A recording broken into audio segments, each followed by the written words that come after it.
Bonsoir, bonsoir, j'espère que vous allez bien. Connectez-vous, pour qu'on puisse commencer le live. Comme je vous ai promis aujourd'hui, un live et une nouvelle émission sur l'actualité, ce qui se passe au Moyen-Orient, notamment la situation en Iran. Voilà, bon, on a bien été humilié par la Côte d'Ivoire. Voilà, bon, comme je vous avais promis, un live, donc, j'ai voulu tenir ma promesse. Voilà, pour qu'on commence bien notre nouvelle manière de communiquer et d'analyser l'actualité. Voilà. Donc, connectez-vous, j'ai encore un peu de temps que vous puissiez vous connecter, qu'on puisse également commencer le live. Voilà. Connectez-vous s'il vous plaît. Connectez-vous, connectez-vous, connectez-vous, connectez-vous, connectez-vous, connectez-vous. Maintenant, on va commencer par entrer dans le vif du sujet, hein. Voilà. Comme c'est le premier live, je sais que bon, ne serait pas assez cette première vidéo. Voilà. C'est pour ceux qui suivent notre chaîne depuis la dernière fois, nous avons publié les activités autour du détroit d'Ormuz avec la présence américaine massive et le renforcement de la présence américaine dans le Golfe Persique. Je viens avec une dépêche. Euh,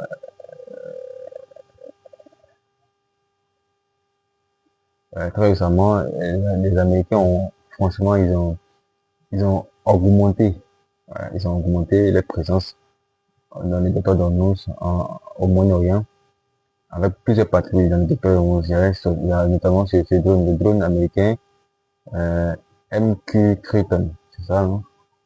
MQ Triton, je pense bien. Aujourd'hui, par exemple, depuis hier, les drones américains ont survolé le Golfe Persique. Ces genre de drones sont généralement utilisés pour des opérations spécifiques, hein. C'est pas les drones, c'est pas n'importe quel drone, quoi. Voilà, c'est des drones qui ont une certaine capacité. Voilà, c'est pas n'importe quel drone. Voilà, connectez-vous, nous on va commencer également, hein. Voilà. Donc, pour moi, vous connectez, moi je vais ajuster un peu ma caméra, voir un peu si ça va. Voilà. Connectez-vous, voilà.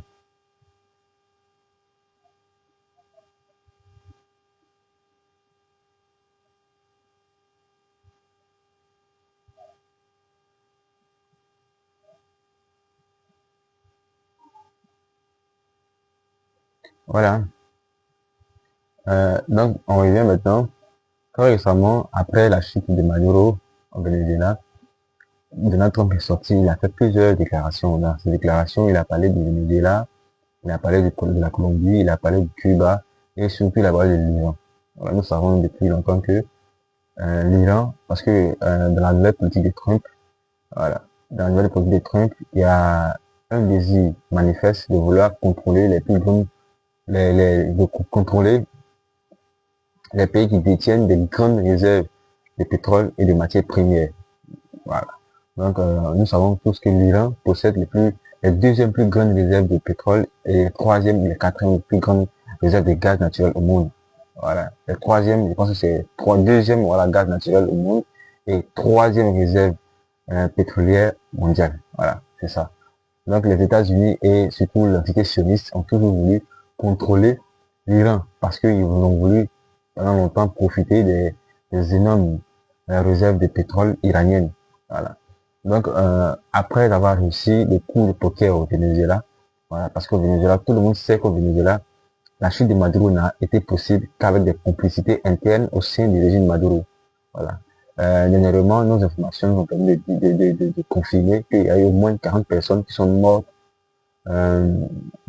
autour du cercle rapproché, des gardes rapprochés de Maduro. Et puis Maduro, bon, certains vont jusqu'à dire que Maduro a été attrapé, a été arrêté par son cercle d'amis, son cercle, ses gardes rapprochés, c'est-à-dire que les plus hauts responsables militaires ont trahi Maduro pour 50 millions de dollars. Bon, ça c'est des informations qui sont pas confirmées, mais ça vient des sources qu'on peut qualifier de fiables. Voilà pourquoi je pose ces informations sur la table. Voilà, mais je n'ai pas carrément vu ça dans un média célèbre. Bon, voilà, célèbre, pour ne pas dire voilà, célèbre. Voilà pourquoi je mets cette information sur la table. Voilà, maintenant, à vous maintenant d'en juger. Voilà. Donc, on dit que Maduro a été kidnappé avec la complicité de ses proches. Voilà, de ses proches, et qu'il y a eu au moins 40 personnes qui sont mortes. Voilà, parmi eux. Maintenant, qu'ils ils ont distribué au moins 50 millions de dollars, parce que Trump avait promis, avait mis la tête de Maduro à prix pour 50 millions de dollars. Pour dire que celui qui arrête Maduro, il allait profiter, il allait lui mettre 50 millions de dollars. Voilà, comme prime. Voilà. Donc, c'est cette prime-là, que c'est les généraux qui ont trahi Maduro, qui ont livré Maduro, parce que Maduro, comme je l'ai déjà dit, on dit que Maduro a été attrapé par son cercle, rapproché, et a été livré aux Américains. Voilà. Donc, Maduro est tombé. Mais Maduro est tombé, ça ne veut pas dire que le Venezuela est tombé, parce que le Venezuela a une constitution. Et dans la constitution vénézuélienne, lorsque le président de la République tombe, qui suit, c'est le vice-président qui prend directement les rênes, qui doit succéder, comme la constitution le stipule, au président. Donc, c'est dans ce cas-là que son nom est un peu bizarre. C'est Jordi, c'est que c'est la femme, la dame, là. Voilà, c'est une dame. Voilà, la vice-présidente vénézuélienne, c'est une dame. Son nom, Rodriguez, Jordi, Rodriguez, un truc comme ça. Voilà, excusez-moi pour son nom, parce que je n'arrive pas à bien prendre son nom, quoi. Voilà. Donc, c'est la dame qui a succédé à Maduro. Voilà, cette dame aussi, elle a l'esprit chavisme, c'est-à-dire, elle a, parce que le Venezuela a duré dans le chavisme, donc la mentalité du chavisme, voilà, est ancrée dans plusieurs de la jeunesse et dans ceux qui ont connu l'époque de domination américaine sur le Venezuela. Donc, cette mentalité est ancrée dans ces personnes-là. Donc, ce n'est pas facile de dire, parce que Donald Trump, il a pensé qu'en capturant, un kidnappant Maduro et en mettant pression sur le Venezuela, il aurait pu peut-être effrayer les cas vénézuéliens et pousser à un basculement global du Venezuela sur le giron états-unien. Mais il me semble que les calculs de Trump soient erronés. Voilà, parce qu'aujourd'hui, au Venezuela, on remarque qu'il y a beaucoup de foyers de résistance, surtout ces derniers temps, il y a eu beaucoup de marches, beaucoup de marches.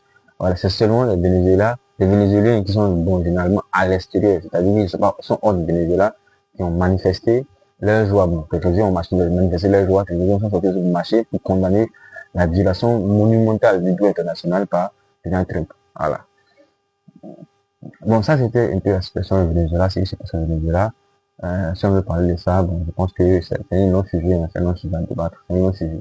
Voilà. Mais donnez-moi vos avis aussi en commentaire. Voilà, moi je sais. Putain, comme ça. Voilà, donnez-moi vos avis. Excusez-moi, hein. Voilà. Je pense que la caméra, là, un peu bien et tout. Voilà, voilà, voilà. Voilà, merci. Bon, ok, on continue le sujet. Voilà. Donc, c'est un peu ça, hein. Maintenant, lorsque Trump a parlé du Venezuela, parce que vous savez aussi, il y a le Venezuela, c'était par exemple le Venezuela et Cuba. Les deux pays sont extrêmement liés. Parce que Cuba profitait du pétrole vénézuélien. Parce que les États-Unis ont instauré un blocus sur Cuba. Pour ne pas que Cuba puisse s'alimenter en pétrole. Vous voyez, en pétrole, en carburant. Parce que vous savez, on dit l'énergie, c'est l'économie convertie. C'est de l'économie sous une autre forme. Sans énergie, c'est difficile pour un pays de fonctionner. Donc, les États-Unis ont voulu asphyxier le Venezuela, le Cuba, en installant un blocus. Mais grâce au Venezuela, voilà, Cuba arrive à résister à ce blocus, à des années de sanctions, des sanctions horribles, illégales au regard du droit international contre Cuba. Maintenant que le Venezuela est tombé, donc les États-Unis ont resserré le taux autour du Venezuela pour ne pas que Cuba puisse avoir du pétrole. Vous comprenez? Donc c'est vraiment difficile pour les Cubains d'avoir du pétrole. Donc c'est ce qui a poussé Trump à déclarer que comment on appelle ça? Euh, le fait que le régime vénézuélien soit tombé va pousser aussi à la chute du régime cubain. Voilà. Mais le président cubain est sorti, il a répondu à Trump, il a dit à Trump directement que ils sont prêts à mourir, la patrie ou la mort. Voilà. La patrie ou la mort, car Cuba ne va pas laisser les États-Unis venir s'accaparer des richesses cubaines comme si le peuple cubain n'existait pas, parce que c'est ça qu'ils avaient en réalité. Voilà, que Cuba avait résisté, que les Cubains étaient prêts à prendre les armes et à résister face à l'impérialisme américain. Voilà. Maintenant, tous ces phénomènes liés, voilà, la Colombie, le Venezuela, Cuba, maintenant, quand on va aborder un sujet, et ça, c'est ce sur quoi même une vidéo va porter, parce que c'est très important. Voilà, depuis quelque temps, j'ai signalé sur la page, à travers les posts, à travers les briefings d'actualité, que les Américains et les Israéliens sont en train d'apprêter une attaque massive sur l'Iran. Et ces derniers temps, les préparatifs sont réellement accélérés. Voilà. Bon, je vais quand même faire les sorties de dépêche pour que je suive de quoi il s'agit. Excusez-moi, je vais vous. Donc, récemment, on a remarqué, qu'est-ce qu'on dit? Récemment, des patrouilles continues par des avions de surveillance militaire américaines ont été observés dans le détroit d'Ormuz. Arrête ça, ça va pas. Excusez-moi, euh, on tombe déjà. Donc, des patrouilles continues par des avions de surveillance militaire américains ont été observés au-dessus du détroit d'Ormuz. Donc, les États-Unis ont accentué accentuer les patrouilles, leur surveillance au-dessus de l'Iran. Parce que vous savez, il y a un drone spécifique. J'ai carrément oublié. Je pense que c'est le MC Clinton. Je pense que c'est ça, hein. Voilà, c'est le drone MC Clinton. Généralement, que les États-Unis utilisent, c'est pas des drones ordinaires, si je veux dire. C'est pas des drones ordinaires, hein. C'est des drones qui sont spécialement fabriqués pour ce genre de mission. C'est-à-dire que, euh, voilà, les Américains surveillent en ce moment même le désert d'Ormuz avec un drone Triton. Voilà. Ce qu'on voit, bon, c'est un drone Triton, c'est bon. Ce qu'on voit, je dis d'habitude, ce qu'on voit ici n'est pas une mission de routine. On parle d'un MQ-4C Triton, l'un des drones de surveillance les plus stratégiques de l'US Navy. Ce type d'appareil n'est sorti que quand il faut surveiller un théâtre entier par une cible isolée, c'est bon. Tandis que le drone Triton, c'est un drone qu'on utilise généralement pour surveiller les zones stratégiques, ça va? C'est-à-dire, c'est un drone qui a des capteurs ISC, c'est-à-dire des capteurs de renseignement, des capteurs d'imagerie, tout ça. Donc quand il vole au-dessus d'un territoire, il capte toute la communication, il est même capable de détecter certains radars, l'emplacement de certains radars. C'est un drone vraiment qui a beaucoup de systèmes de guerre. Voilà. Donc, c'est un drone qu'on utilise généralement pour des missions stratégiques, comme je dis. Voilà. Donc, ce type d'appareil n'est sorti que quand il faut surveiller un théâtre entier. C'est bon? C'est-à-dire bien sûr, c'est surveiller une grande zone. On utilise ce genre d'appareil pour surveiller une grande zone. C'est pas pour surveiller des endroits isolés. Non, non. C'est pour surveiller une grande zone. Et vous savez, donc, si le drone humain des États-Unis vont directement dans le ciel iranien, il y a possibilité que les Iraniens abattent, parce que les Iraniens ont déjà auparavant abattu euh, un drone, c'était un Global Hawk états-unien, je pense bien. Voilà, un Global Hawk états-unien, les Américains, les Iraniens ont déjà abattu ce genre de drone-là. Donc, ce drone-là, il vole dans les eaux internationales, c'est bon, il vole dans les eaux internationales, mais comme il a des capteurs intégrés qui lui permettent de découvrir une grande zone, voilà, une large surface, de détecter, de capter des communications qui viennent de loin. Voilà, ça lui permet facilement de rester hors de la portée, ou de rester hors de l'espace aérien iranien. Voilà. Donc, le drone a décollé d'où? Il a décollé d'Abu Dhabi. Abu Dhabi, aujourd'hui, ce matin, et s'est mis à patrouiller tranquillement au-dessus du golfe et du détroit de Mousseron. Donc, ça il est quitté à Abu Dhabi, et il a su, Abu Dhabi, je pense que c'est au Qatar, hein. Voilà, le Qatar. Voilà, Abu Dhabi, c'est au Qatar. Donc, il a survolé, comment on appelle? Abu Dhabi, c'est au Qatar ou c'est aux Émirats Arabes Unis. Voilà, c'est au Qatar ou c'est aux Émirats Arabes Unis. Donc, il a survolé, le golf, c'est bon, et après, il est passé au-dessus du détroit d'Ormuz. Pour ceux qui ne connaissent pas ce qu'on appelle le détroit d'Ormuz, c'est le petit couloir qui sépare l'Iran, voilà, l'Iran des pays, bon, des monarchies du Golfe, voilà, des monarchies du Golfe. Donc, l'Iran est le côté, un petit couloir là qui permet, c'est comme un étranglement en fait, qui permet à 80%, bon, 80, à 30% du pétrole mondial de circuler. Je pense que plus de 30% du pétrole mondial de circuler, le pétrole du gaz, voilà, le mondial de circuler. Donc c'est un étranglement, c'est un étroit, c'est un passage stratégique, voilà. Donc après, qu'est-ce que c'est qu'on va faire? Sa mission est de voir tout ce qui bouge. C'est bon parce que généralement, l'Iran a accentué ses préparations, voilà, surtout avec ses défenses anti-aériennes. L'Iran a commencé à, l'Iran a commencé à faire des exercices, a commencé à mettre en branle cette défense aérienne qui n'est pas exécutée comme la guerre de 12 jours. Donc l'Iran a commencé à activer, à placer, même des essais de missiles aujourd'hui ont été effectués par le corps des gardiens de la révolution iranienne. Voilà, des missiles balistiques ont été tirés aujourd'hui. Et puis, généralement, l'Iran aussi a fait beaucoup de tests l'Iran a fait beaucoup de tests de missiles.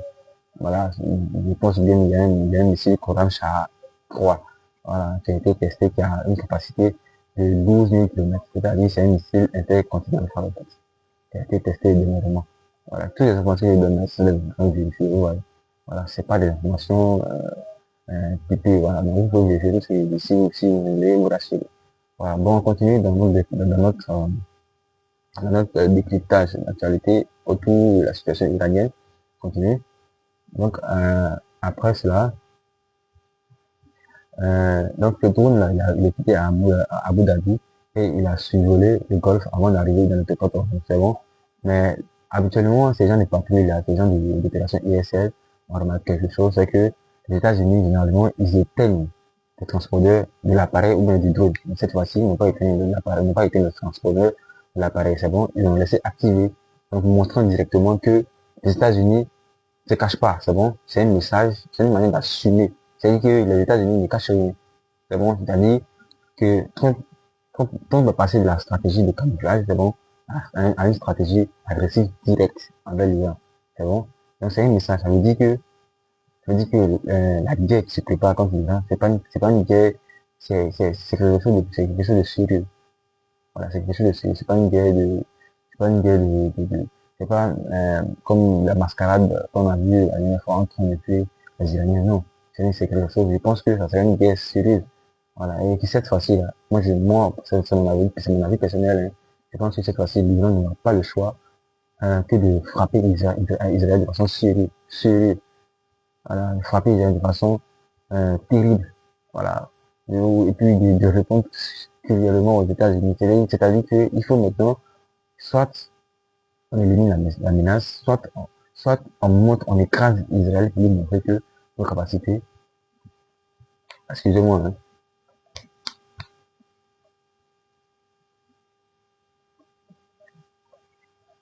Excusez-moi, je viens de parler avec quelqu'un.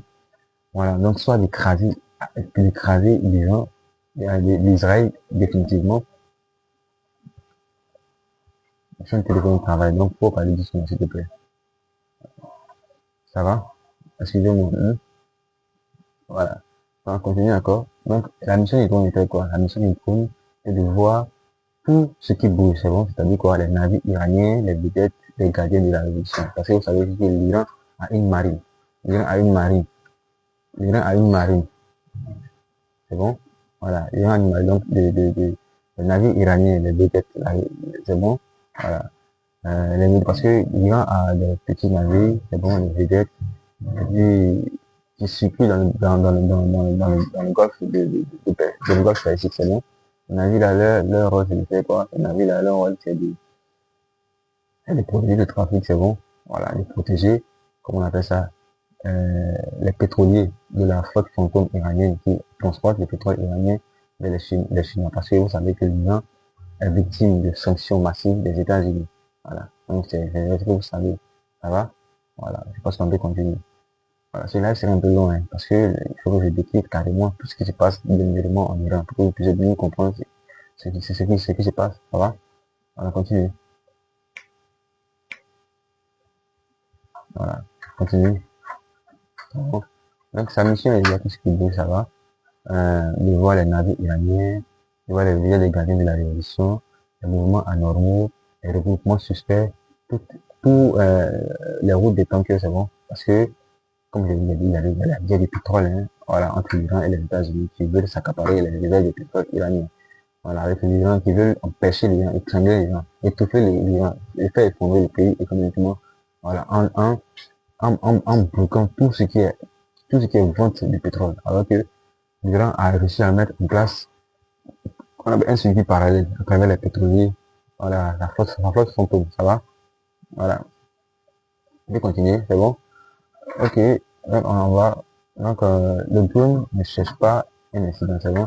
Il empêche qu'un incident surprenne, c'est bon? Il empêche qu'un incident surprenne, qui que ce soit, c'est bon? Voilà. Il a dit que le drone elle est là pour surveiller les Iraniens, c'est bon? Pour ne pas que lorsqu'il y a une guerre, lorsque les États-Unis lancent les frappes contre l'Iran, voilà, pour ne pas qu'ils soient surpris par certaines capacités iraniennes, ou qu'ils soient surpris par certaines choses. Ils veulent parce que quand avant d'attaquer, il faut savoir comment la personne est préparée d'abord, bon.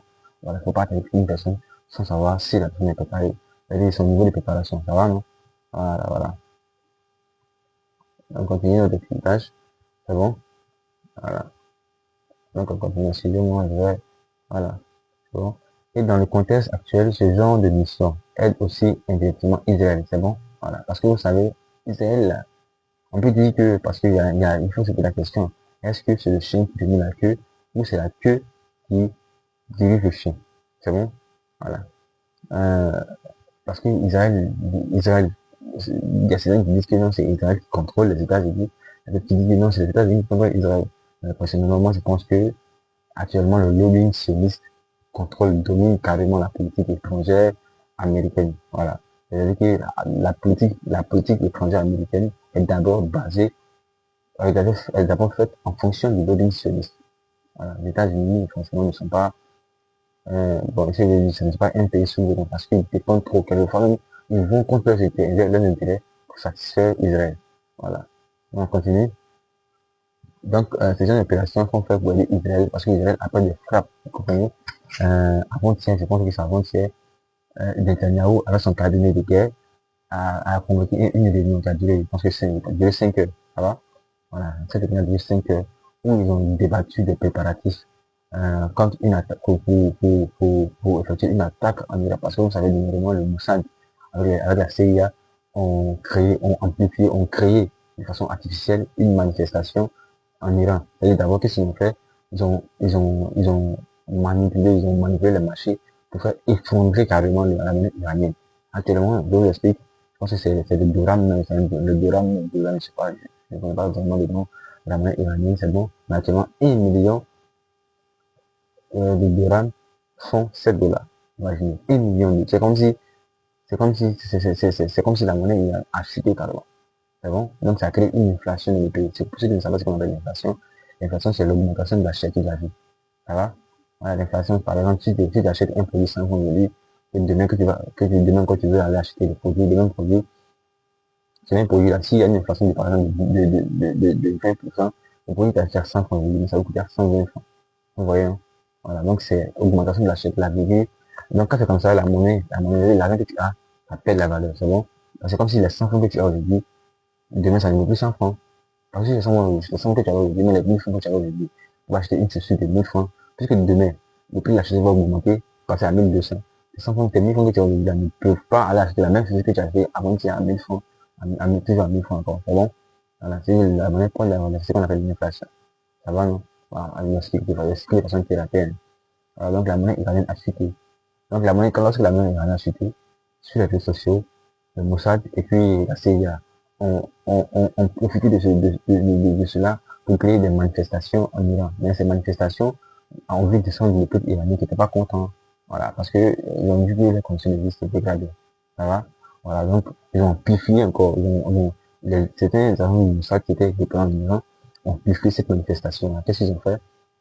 Ils ont commencé à utiliser des armes blanches, à utiliser des armes, des explosifs, voilà, pour rendre la manifestation comme celle qu'on a vue au Népal. Vous avez vu au Népal, lorsque les gens se descendent dans la rue, je pense que c'est la génération Z, 200, je sais pas combien. qui a descendu au Népal et a chassé carrément l'élite qui dirigeait le Népal. Voilà, qui a chassé carrément l'élite qui dirigeait le Népal. Donc c'est cette sorte de manifestation qui essaie de faire en Iran pour pousser l'ayatollah Khamenei et le régime actuel, le régime iranien actuel à quitter le pays et à installer leur vassal qui va leur permettre qui va permettre aux États-Unis et surtout à Israël d'avoir de contrôler le Golfe Persique parce que l'Iran, malgré les sanctions, arrive à être autosuffisant militairement, à avoir une industrie de transformation alimentaire sérieux parce que l'Iran n'importe pas tout ça, ces aliments. Hein. Voilà, l'Iran carrément est autosuffisant alimentairement. Voilà. Et aussi, arrive à, à éduquer, c'est bon, à former l'Iran aujourd'hui est parmi les 5 meilleurs pays qui forment beaucoup d'ingénieurs au monde. C'est bon. Et aussi à être autosuffisant de façon, le nucléaire iranien aujourd'hui est autosuffisant, c'est bon. Et l'Iran est capable de prendre la matière, l'uranium, produire de l'électricité, et puis ensuite traiter ses déchets, et puis après encore, après avoir encore, ce même uranium-là dans le domaine de la santé. Donc l'Iran aujourd'hui c'est un pays qui est à la pointe de la technologie. Le pays arrive à créer des drones. Actuellement, en termes de drones, même les Turcs sont encore en arrière par rapport aux Iraniens, parce que les Iraniens, c'est notre niveau. Voilà, avec le Shahed 136, on a vu comment le Shahed 136 a été décisif dans la guerre en Ukraine. Le Shahed 136, ce que les Russes appellent le Dilan, est capable même de porter aujourd'hui des missiles, des missiles air-air, c'est-à-dire des missiles qui arrivent à abattre d'autres avions, des Su-30. Voilà, la semaine passée, je pense bien, on a eu ce genre de drone-là qui a abattu un Sukhoi 30 ukrainien. Je pense que c'est un Sukhoi 30 un Sukhoi 27 ukrainien. Voilà. Donc, ça veut dire que les Iraniens ils ont une maîtrise technologique là. Voilà, ils sont parmi les 5 premiers producteurs d'acier. Vous savez que l'acier, c'est la base de l'industrie.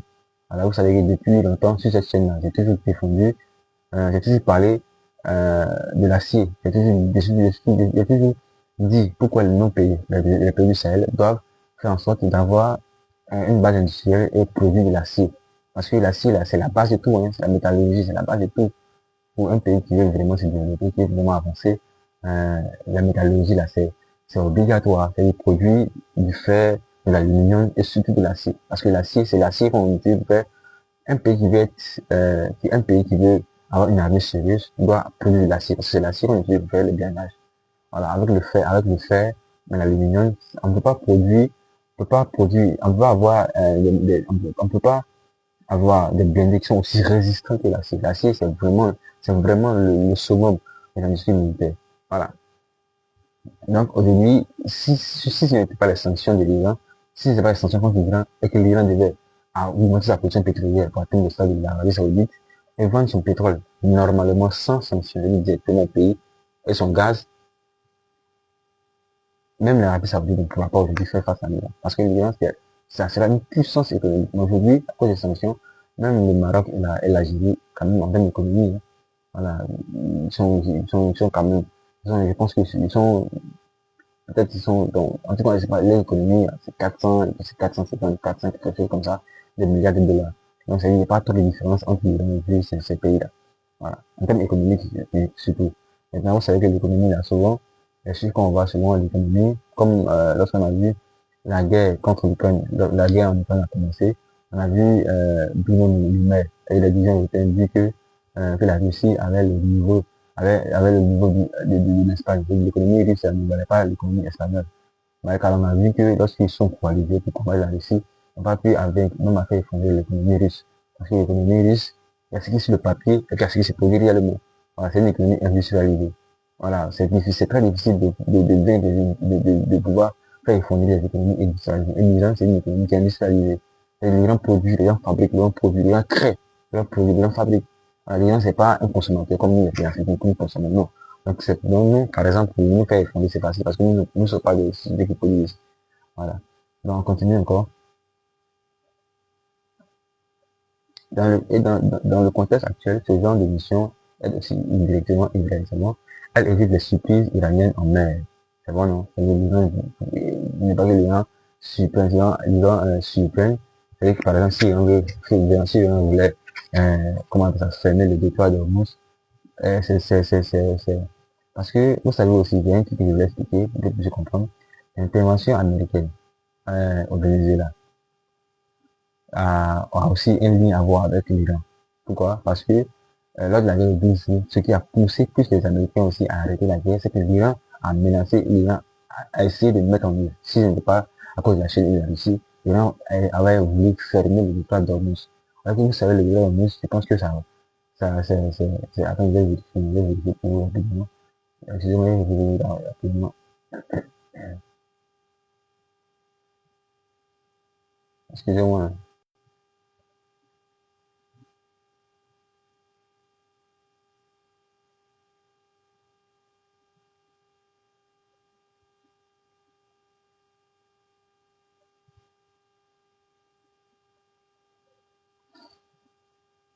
Voilà, donc, le détroit d'Ormuz, relie le golfe Persique à la mer de Mantéron, à l'océan Indien. Alors, environ 20 à 25% du pétrole mondial transite par le détroit d'Ormuz. Ça va, à ce passage-là.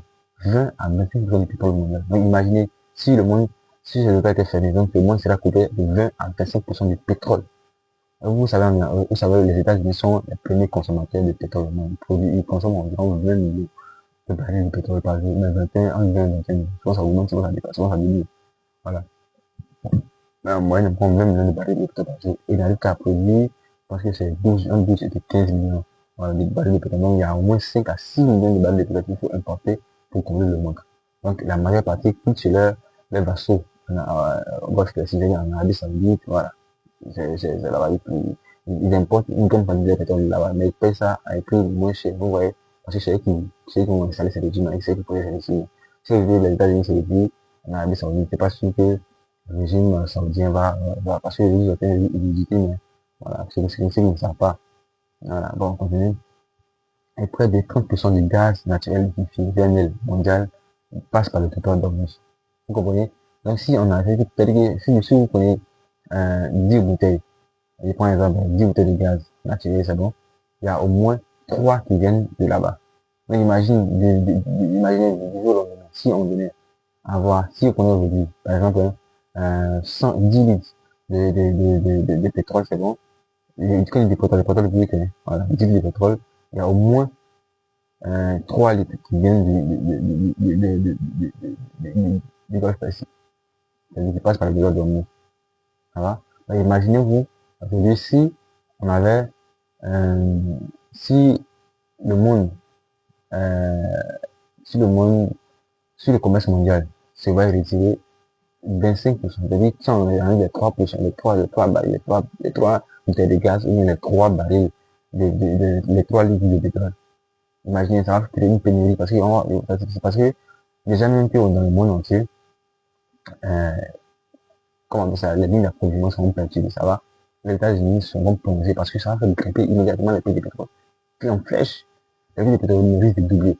Alors que les États-Unis sont très très dépendants du pétrole. Et imaginez qu'est-ce qui va se passer en États-Unis. Ça va faire chuter. Déjà que les États-Unis sont dans une passe économique parce qu'ils sont très très endettés. Avec une dette qui ne peut pas rembourser et que les gouvernements en chute. Donc imaginez, ça va créer une, euh, une crise économique, ça va créer une récession aux États-Unis et ça va créer une hausse, une cherté de la vie extrême aux États-Unis, ce qui va détruire carrément la base maga de Trump, parce que Trump déjà, avec ses agissements, il y a beaucoup de personnes qui sont contre lui maintenant. Ça va? Voilà, donc le pétrole c'est la principale artère énergétique de la planète. C'est la principale artère énergétique de la planète. C'est la partie où il y a plus de trafic énergétique dans le monde. Ça va? Voilà, les pays exportateurs sont par exemple l'Arabie Saoudite, c'est bon. Il y a l'Iran aussi, il y a l'Irak, il y a le Koweït, il y a les Émirats Arabes Unis, il y a le Qatar qui est le numéro 1 dans le GNL, le gaz naturel liquéfié. Ça va? Et imaginez si tout cela n'arrivait pas à exporter. Vous voyez? Donc, parce que Netanyahu, Trump sait, parce que Trump, c'est aussi un gars du lobbying sioniste. Voilà. Voilà. Trump, c'est aussi un gars du lobbying sioniste. Voilà. Le sionisme influence trop Trump. Voilà. Trump, c'est un vieux, bon, moi, je l'appelle fonctionnaire de fou. Parce que c'est un sioniste qui est très instable. Il n'a pas de ligne idéologique claire. C'est un gars qui réalise des émissions. Vous voyez? Voilà, donc les sionistes arrivent à facilement manipuler selon les personnes qui arrivent par les émotions. Ça va? Voilà. Donc, ils ont toujours voulu attaquer les gens. Les sionistes ont toujours voulu attaquer les gens. Ils ont toujours voulu des opérations militaires contre les gens. Donc, par crainte que l'économie américaine plonge dans une récession, Trump a évité. Bon, il n'est pas aussi qu'en depuis Israël, parce que les Iraniens, quand ils étaient là, ils voulaient quand même finir avec les gens, avec l'Israël, ils étaient en train de massacrer les gens, jusqu'à à forcer Trump à demander à les gens un cessez-le-feu. Voilà. Mais aussi la partie énergétique où les gens ont voulu fermer les États-Unis parce que les États-Unis ont voulu carrément entrer dans la guerre. Voilà. Donc les gens ont menacé que si les États-Unis entrent dans la guerre, ils allaient fermer carrément les États-Unis. Voilà. Voilà. Donc Trump parce que le Venezuela possède les plus grandes réserves de pétrole au monde. C'est bon?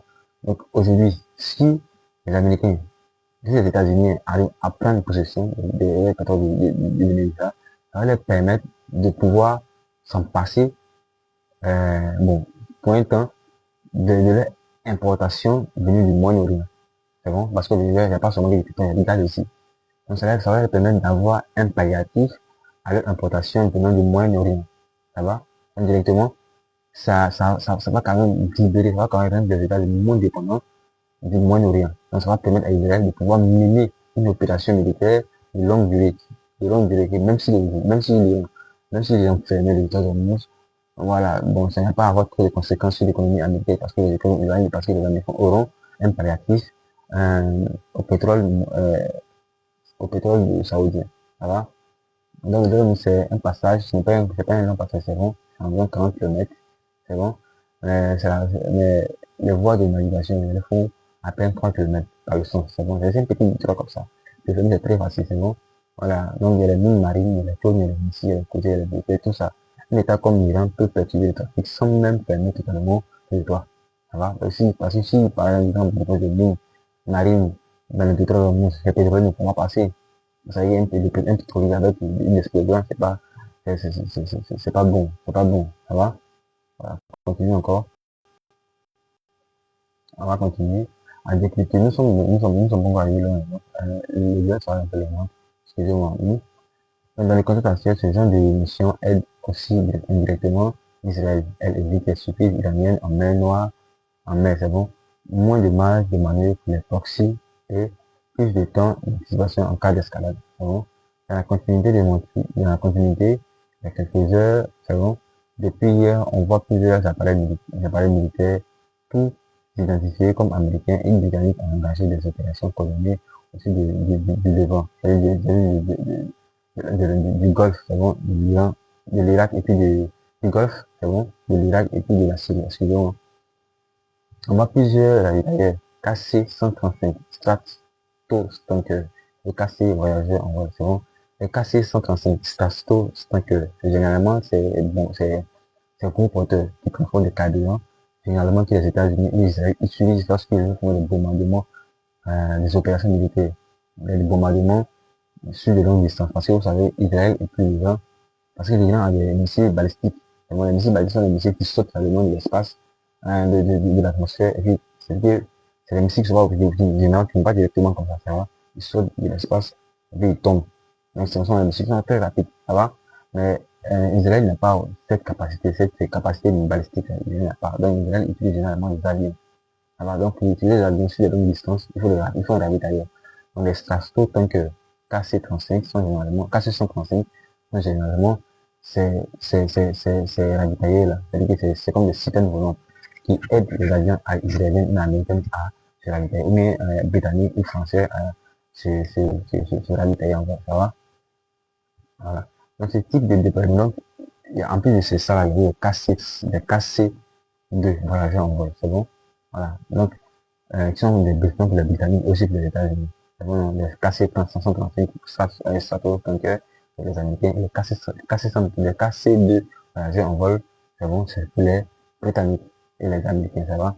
Donc ce type de déploiement n'a qu'un seul sens. Bon, c'est que généralement, c'est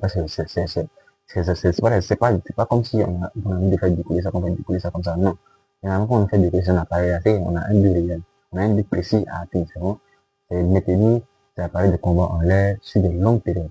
Ça veut dire qu'on veut effectuer des frappes aériennes. C'est bon? Voilà, donc on a besoin des appareils de chasseurs, euh, des chasseurs déployés, comment on appelle ça? Les longues périodes, ça va, non? Donc des chasseurs Eurofighter Typhon. C'est bon? Donc les chasseurs Eurofighter Typhon FGR-4 de la RAF. C'est bon, la RAF, c'est la Royal Air Force. C'est l'armée de l'air britannique, tu vois. Typiquement utilisé pour la couverture aérienne et les missions de sécurité aérienne. C'est bon, non? C'est comme les Eurofighters, c'est comme des F-35, hein, donc, bon, mais européens, fabriqués par les pays de l'Union européenne. Ça va? On a aussi vu des A400M Atlas, c'est vraiment la logistique rapide, c'est vraiment le transport du matériel, des munitions, du personnel spécialisé, c'est bon. On a aussi vu des avions convergents. Depuis, les avions qui convergent depuis Al-Udeid, c'est bon. Al-Udeid, c'est une base américaine qui est au Qatar, c'est bon. On avait aussi des bases qui ont, on avait aussi des avions qui ont décollé des Acro Tigri, en chiffre, c'est bon. Et des bases britanniques vers les zones au-dessus de la Jordanie et du nord de l'Arabie Saoudite, juste en face des Kiryat iraniens et irakiens. Ça va, non? C'est la confirmation typique d'un prépositionnement stratégique. Les États-Unis sont s'apprêter à effectuer les États-Unis, le Royaume-Uni et puis les Israéliens. Parce que vous savez, les pays de l'OTAN, là, généralement, quand on voit Israël frappe, là, tous les pays de l'OTAN sont derrière lui. Sont derrière eux. Hein. Voilà, sont derrière Israël, ça va. Voilà. Donc, soit on assiste à une montée en alerte, bon, réelle face à une menace iranienne. C'est-à-dire, bon, généralement, les Européens, les Occidentaux, lorsqu'ils veulent attaquer un pays, ils disent que non, ce pays-là, c'est une menace, bon. Voilà. Donc, on continue encore. Je vais faire, c'est vraiment un problème. C'est vraiment un problème, une mise à jour directe, une mise à jour complète sur l'actualité autour de l'Iran, c'est bon. Donc, comme j'ai déjà signalé, on a eu aussi des patrouilles, c'est bon, des drones Triton au-dessus du détroit d'Ormuz, ça va, non? Voilà. Donc l'Iran, euh, le Conseil de défense iranien a répondu aux menaces des États-Unis. Parce que Trump avait déclaré, comme j'avais déjà signalé, que l'Iran sera la prochaine cible d'une opération militaire de la force parce que d'une opération militaire, c'est bon, mais je vais expliquer ça. Je vais expliquer ça pour que vous puissiez mieux comprendre. Les Iraniens ont répondu. Les Iraniens ont dit quoi? Ils ont dit que si une menace est détectée, les frappes préventives seront menées pour la neutraliser avant que l'ennemi ne puisse exécuter son plan. C'est bon? L'Iran a mis sur la table une possibilité d'effectuer des frappes préventives. C'est bon? Mais je pense que tout le monde connaît ce qu'on appelle les frappes préventives. Hein. C'est quoi les frappes préventives? C'est-à-dire que, par exemple, moi, quand on se bat, ça va? Si je sens que ta main, était formé dans son point pour me taper, c'est bon? Me donner un bon coup, qu'est-ce que je fais? Si un bois de maman, t'es pas quoi, bon, c'est pas comme ça, c'est bon, je tape en même temps, puis bon, directement, voilà, pour ne pas que tu puisses me taper avec ce que tu as fini après, c'est bon, donc, c'est-à-dire, pour ne pas que les puissent frapper les gens, si les gens sentent que les s'apprêtent à les frapper, ils vont répondre immédiatement aux Iraniens, ça va, mais je pense que c'est plutôt de la rhétorique, c'est pas la rhétorique, c'est des paroles, c'est bon, voilà, moi je pense pas forcément, je sais pas pourquoi, mais bon, je ne pense pas que l'Iran, dans sa doctrine, et va attaquer les Israéliens en plein procès. Parce que attaquer les Israéliens en plein procès, c'est donner le motif. Parce que moi, c'est juste que l'Iran, Israël cherche depuis longtemps à provoquer les Iraniens, pour que l'Iran répond d'une manière désastreuse pour, pour aspirer totalement les États-Unis dans un conflit contre l'Iran. Voilà. Parce que ceux qui veulent jeter Israël là, sont les gens qui ont, c'est-à-dire qu'il y a Netanyahu qui est là, bon, et puis il y a ceux qui sont derrière les Netanyahou. Ceux qui sont derrière les Netanyahou, on appelle les sionistes messianiques. C'est-à-dire des gens qui croient bon, à leur religion, quoi, et qui croient à la prophétie qui va se réaliser. Donc, pour eux, pour leur venir l'Armageddon, pour que le Messie, bon, j'ai vu les gens, les mouvements appelés Dajjal, ou bien les chrétiens appellent le faux Messie, l'Antéchrist, puisse venir. L'Antéchrist, c'est le Messie de ceux qui suivent Netanyahou, c'est bon. Donc, ils sont dans cette idéologie-là. Donc voilà pourquoi ils veulent créer une grande guerre. Pas seulement qu'avec l'Iran. Voilà. Il y a même l'un des rabbins là, sur YouTube, je sais pas si c'est le rabbin Sharon ou quoi, qui parle souvent de ça, qui explique, qui souvent quand il y a une guerre, lorsque dans la guerre il dit que donc c'est proche, que le match est proche, que la Magédon, que la Magédon, que le Messie arrive, tout ça. Bon, il expliquait ça. Donc, vous pouvez aller voir un peu ça. Donc, l'Iran aussi, comme j'ai signalé, a effectué plusieurs lancements de missiles balistiques. C'est bon? Voilà. À frontière irakienne. Donc, les Irakiens, euh, je vais publier ces vidéos après, je vais publier les images après de ces essais balistiques-là. Je vais publier ces images après. Donc, les Irakiens ont aperçu les missiles balistiques iraniens qui parlaient dans le ciel. Maintenant, comment on appelle ça? Pour ceux qui ne connaissent pas, il y a un philosophe, ce qu'on appelle Alexandre Dugin. Voilà, c'est un philosophe bon, il est célèbre parce bon, souvent il est un peu, comment on appelle ça, extrême, un peu extrême, mais quand même c'est un philosophe russe. Donc souvent son avis compte, ça va. Donc en vrai, il a appliqué un poste qui m'a vraiment impliqué, il a voulu partager avec nous. Donc je vais lire son poste. Donc, l'effondrement de l'Iran signifierait l'entrée irréversible dans la troisième guerre mondiale, selon lui. C'est bon. Voilà, parce que face aux menaces américaines, il a dit quoi que si les Américains, si l'Iran s'effondrait, on rentrait directement dans une troisième guerre mondiale. Pourquoi? Il dit que on oublie les illusions, effectivement c'est bon. Nous y sommes déjà. Les Américains vont frapper notre allié stratégique, Iran, sans la moindre retenue. Ce qui va les arrêter est bien. Et demain, rien ne les arrêtera pour viser Moscou. Mais je réponds encore, oubliez les illusions d'évitement. Nous y sommes déjà. Les Américains vont frapper notre allié stratégique l'Iran sans la moindre retenue, ce qui va les arrêter. Rien. Et demain, rien ne les arrêtera pour viser Moscou. C'est bon? Donc, il dit explicitement que les Américains, parce que vu les préparatifs, franchement, je l'ai signé depuis longtemps, vu les préparatifs se font du côté israélien et du côté américain, c'est que comme l'Iran là, c'est du lourd. Et l'Iran le sait. Voilà pourquoi l'Iran se met activement, depuis qu'il a réussi à lever ces derniers temps là, il y a plus de 15 Hiroshima, ce sont 16 qui ont atterri en Iran. Bon, généralement, ce sont les avions qui sont utilisés pour les flights militaires stratégiques, de transporter beaucoup de matériel militaire en fait. Alors, on dit qu'il a réussi à livrer même les hélicoptères Mi-28. Voilà, à l'Iran. Les hélicoptères Mi-28 sont des bons hélicoptères. Bon, ils servent, par exemple, sont rapides. Et puis, ils volent à basse altitude, ce qui empêche les avions de chasse de les abattre. Donc, ils peuvent facilement voler à basse altitude pour abattre les drones. Voilà, parce que généralement, ça veut dire que les drones ont une menace réelle. Voilà, dans notre guerre de maintenant. Voilà. Donc, je vous dis que si les gens tombent là, si les États-Unis font tomber l'Iran, le prochain sera Moscou. Voilà, parce que l'Amérique ne va la frapper l'Iran. C'est la même chose aussi qui vont, c'est de cette même manière qu'ils vont attaquer Moscou. Voilà, on continue. Pour Dugin, le message est clair et brutal. Un prétexte suffira, par exemple, la dénucléarisation forcée de l'homme ou n'importe quelle fable, c'est bon, pour que la Russie devienne la cible suivante. Achille de terrain ouvre directement la porte sur Moscou, ça va. Il pointe sans détour la résilience des Niécons à Washington, c'est bon. Les Niécons, c'est les va en guerre, c'est bon, c'est des cas profonds. Quand ils accusent d'être retombés sous leur coupe, comme son premier mandat, s'affiche, excusez-moi, s'affiche, c'est aussi aux côtés de l'incontournable Lindsey Graham. Ceux qui ne connaissent pas Lindsey Graham, elle est comme, Hillary Clinton, ou bien Victoria Nuland. C'est des gens qui sont satanistes. Bon, j'ai dit satanistes, moi peut-être j'ai conduit. Ce sont des gens qui n'ont pas de cœur, en fait. C'est des gens qui sont pas humains. Qui adorent le sang, en fait. Franchement, ces gens, ils adorent le sang. Lindsey Graham, par exemple, il a demandé qu'on extermine tous les Gazaouis. C'est parce que la terre de Gaza, selon lui, appartient aux gens méditerranéens. On a continué.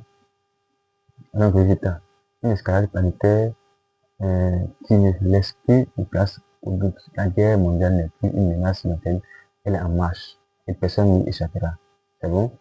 Donc, en dernière nouvelle aussi, le dirigeant suprême iranien, Ayatollah Khamenei, a déclaré que Téhéran ne faisait pas confiance à la déclaration du premier ministre iranien dans laquelle il ne chercherait pas la confrontation. Parce que, dernièrement, Israël a envoyé des messages à Poutine, il a demandé à Poutine de dire, parce que Israël et les Iraniens ne peuvent pas directement, c'est bon. Donc, pour faire passer une message à l'Iran, quelquefois, il s'appuie sur un allié de l'Iran, mais un partenaire de l'Iran pour faire accéder un message à l'Iran, c'est bon. Donc, ils vont donner un message à Poutine de dire à l'Iran qu'Israël ne cherche pas la confrontation. Mais il faut savoir, vous avez une confiance sioniste. Voilà, parce que ces gens-là sont les gens qui sont visés. Voilà, parce que dans la Torah, dans le livre, la ruse, le mensonge est permis pour faire tomber un ennemi. Comprenez, non? Voilà pourquoi, euh,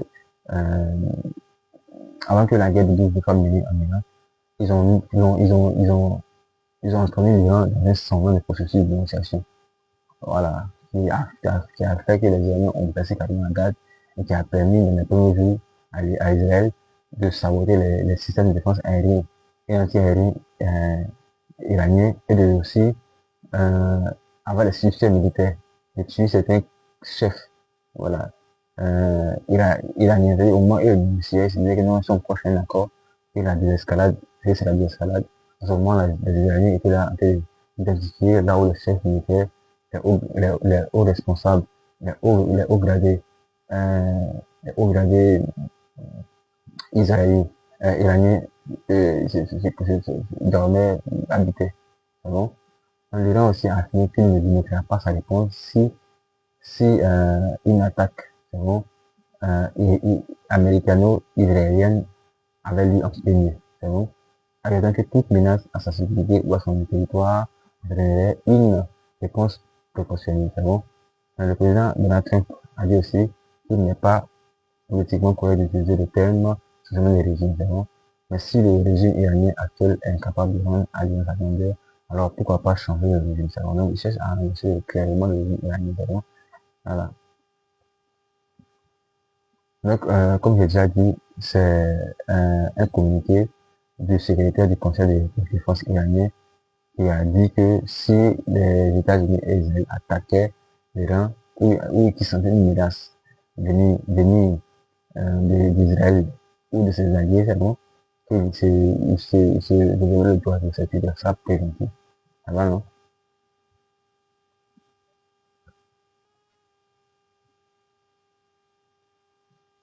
Maintenant, la dernière information que je voulais vous partager, c'est l'unité Delta. Vous savez, l'unité qui a kidnappé, qui a enlevé Maduro, le président du Venezuela, c'est une unité qu'on appelle la force d'État. La force d'État, c'est une unité de l'US Army, de l'armée des États-Unis, c'est bon, qui est chargée d'effectuer des opérations spéciales. C'est bon, non? Voilà, donc cette unité-là après a été déployée à la frontière, la frontière Irak-Iran. C'est bon?